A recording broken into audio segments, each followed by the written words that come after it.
Hi, and thanks for watching Learn English with Chloe. Today I'm going to talk you through my tips for improving your English in general. So, to improve your English, you need to immerse yourself in the language as much as possible. So, how can we do this without moving to an English speaking country? Well, one thing we can do is watch a series in English. I've already made a specific video on tips for doing this if you find it difficult.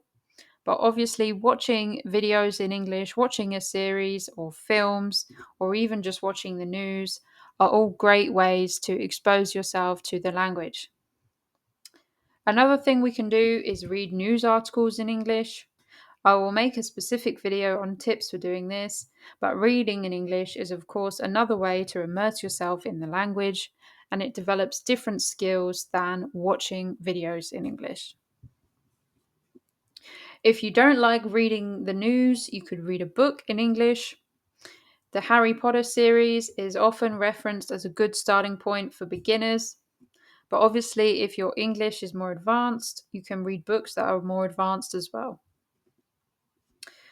Another thing we can do is make the most of free online educational content.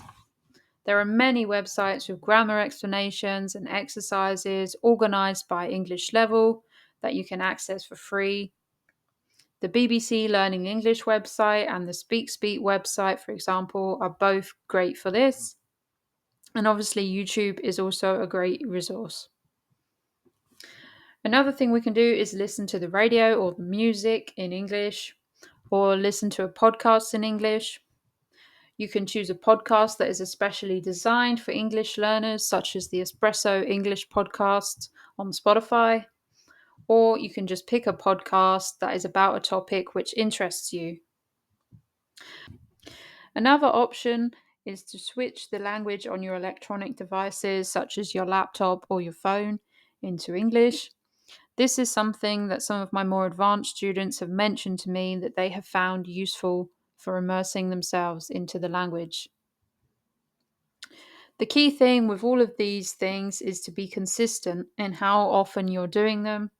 So it's important to be realistic about how much time you can dedicate to practicing English.